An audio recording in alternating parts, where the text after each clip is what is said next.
Good evening. You are watching the news from the Sultanate of Oman television. First, the headlines. His Majesty Sultan Haytham bin Tariq sends a cable of condolences to His Excellency the President of Ecuador on the death of the former Ecuadorian President Gustavo Noboa. And the United States says it would accept an invitation from EU for a meeting with the participants of Iran nuclear deal.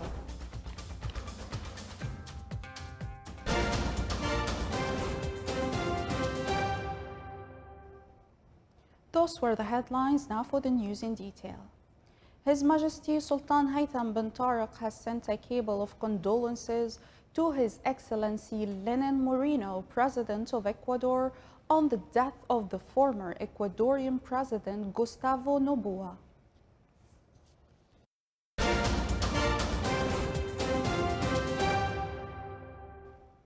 Russia today welcomed initial steps taken by the United States to find compromise on the Iran nuclear deal. The historic accord brokered in 2015 that collapsed under US President Donald Trump.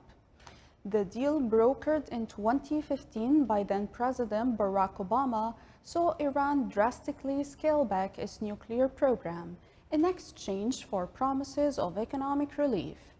Trump withdrew from the accord in 2018 and reimposed sweeping sanctions on the Islamic State. The Biden administration yesterday offered talks with Iran led by the European allies and reversed two largely symbolic steps against Tehran imposed by Trump.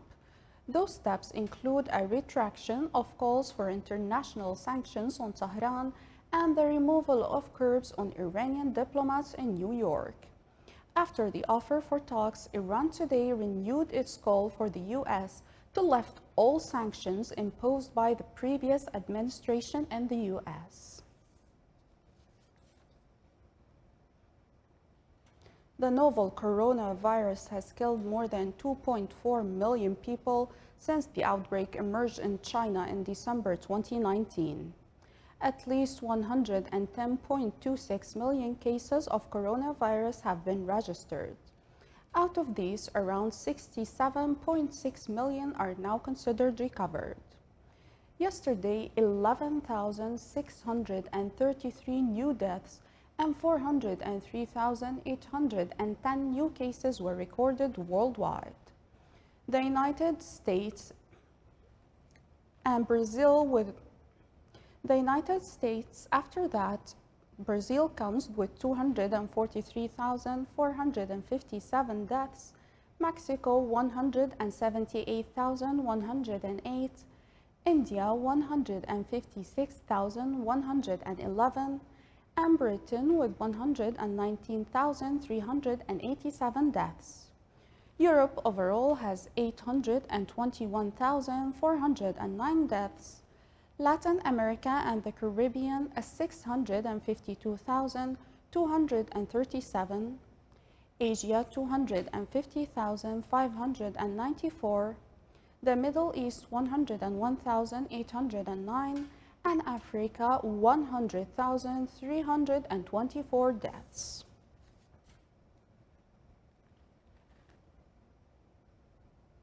NATO Secretary General Jens Stoltenberg said yesterday the alliance had made no final decision on the future of its Afghanistan mission, as new US President Joe Biden weighs pulling out troops, while defense ministers held off on making that call at a two-day virtual conference they did to decide to expand a NATO training mission in Iraq from 500 to around 4,000 personnel. The fate of NATO's strong support mission in Afghanistan was top of the agenda after former US leader Donald Trump struck a deal with the Taliban to pull the troops out.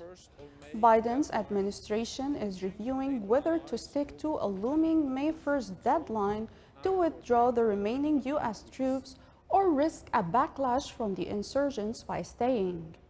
U.S. officials said new Defense Secretary Lloyd Austin is keen to revitalize ties after years of tension under Trump, was going to listen to the allies and pass on their input to Biden.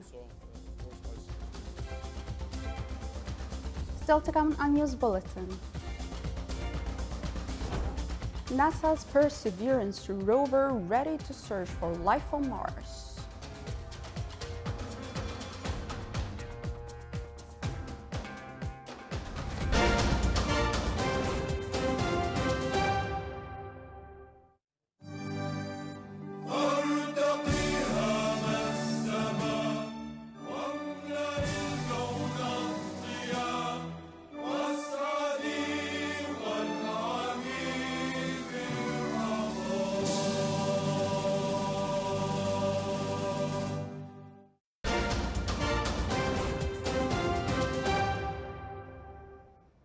Welcome back to the news from the Sultanate of Oman television. Healthcare centers of the Ministry of Health across the Sultanate continue to vaccinate the targeted groups. More details on the following report by Abdullah bin Ahmed al-Rubi'i. More than 40 healthcare centers of the Ministry of Health across the Sultanate continue to vaccinate the targeted group in the first phase of the national campaign against COVID-19 with the Pfizer-BioNTech and Oxford AstraZeneca, thanks to the availability of these vaccines, during which its process of vaccination went faster, while simultaneously continuing to follow the guidelines and specified protocols for testing and reviewing its safety. My wife and I have already taken the COVID-19 vaccine, both doses, the initial dose that was taken about 4 weeks ago, and the last dose, the second dose and final one, we took yesterday. And alhamdulillah, up to now, no side effects, no complications whatsoever, in spite of what some of the conspiracy theorists have been saying to the public, that this has been created maybe to the detriment of the human race, to make it more specific. But this should not be followed.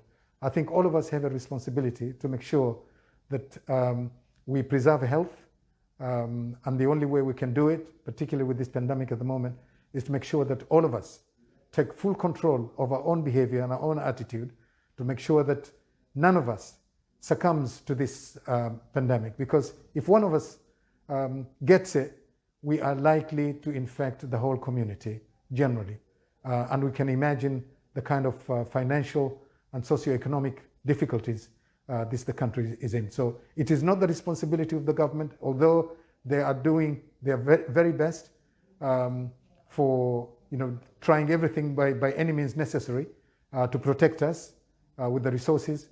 But at the same time, I think this is everybody's responsibility, and all of us owe it to ourselves and the country and the government as well to be careful and to make sure that we don't succumb to this pandemic infection and then infect the others as well. The vaccination of the target group that received the first dose of the vaccine is also simultaneously underway. Based on the data released 4 days ago, the number of people vaccinated in the first phase of the national campaign for immunization against COVID-19 with the Pfizer-BioNTech vaccine has reached 27,000, covering 95% for the first dose and 22,369 people, 82% for the second dose. I very much believe in the COVID-19 vaccine, and I'm going to take it. Dear fellow citizens and residents alike, it is not only to your interest, but to all of us, the community at large, to adhere, practice, and strictly implement the prescribed precautionary measures in order for all of us to stay safe and healthy. It only takes one individual for this evil beast of a virus to acquire the strength it needs to contaminate and devastate our lives, our society as we know and love, and our socio-economic integrity. The chain of our society is only as strong as the weakest link link in that chain, and if one link is weak because of ignoring these precautionary measures, that it goes without saying that our society as a whole will be dangerously and lethally compromised. So let's all of us be vigilant and strictly follow the prescribed preventive measures for the benefit of one and all. For the Sultanate of Oman Television, I'm Abdullah bin Ahmed Al-Rubai. Oil prices raised early gains with the Brent retreating from a 30-month high above $65 a barrel as buying spurred by concerns that a rare cold snap in Texas could disrupt U.S. crude output for days or even weeks. Long-term contracts for Brent crude oil decreased by 87 cents, which equals 1.4% as to reach $63.06 a barrel.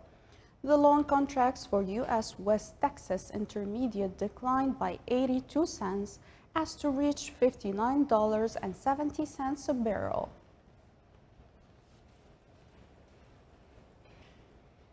Oman oil price April delivery reached today $60.69 for barrel, decreasing by $2.89 compared to yesterday's price. The average price of Oman crude oil March delivery amounted to $54.78 for barrel, increasing by $4.79 compared to the price of February delivery. Firefighting teams of the Civil Defense and Ambulance Department in the Governorate of Muscat managed to control a fire that broke out in a vehicle repair workshops and the sale of spare parts for used cars in the industrial area in Wadi al-Kabir yesterday afternoon. The Public Authority for Civil Defense said that it didn't record any cases of injury among the workers in the workshop or the workshop surrounding it. The authority called for the necessity for institutions and companies to adhere to the safety requirements issued by them to avoid the occurrence of such incidents.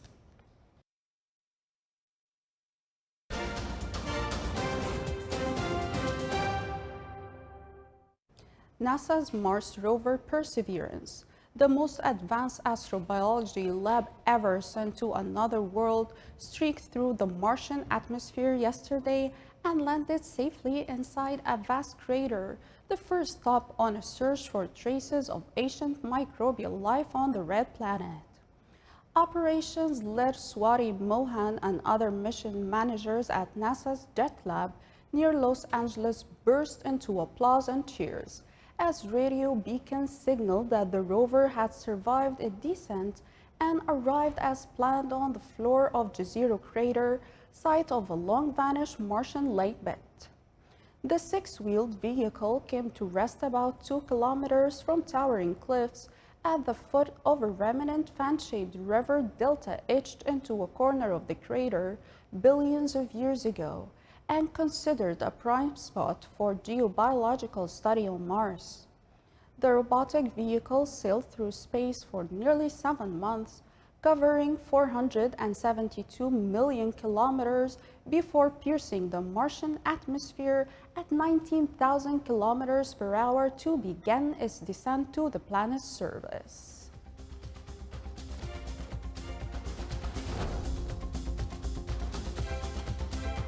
This is the Sultanate of Oman Television. Before we end tonight's news bulletin, here are the main points once again. His Majesty Sultan Haytham bin Tariq sends a cable of condolences to His Excellency the President of Ecuador on the death of the former Ecuadorian President Gustavo Noboa. And the United States says it would accept an invitation from EU for a meeting with participants of Iran nuclear deal. With that, we come to the end of tonight's news bulletin. From all of us here at the newsroom and the studio, we would like to remind you one more time to keep following the precautionary measures of wearing face masks, washing hands, and keeping physical distance from each other. From all of us here, good night.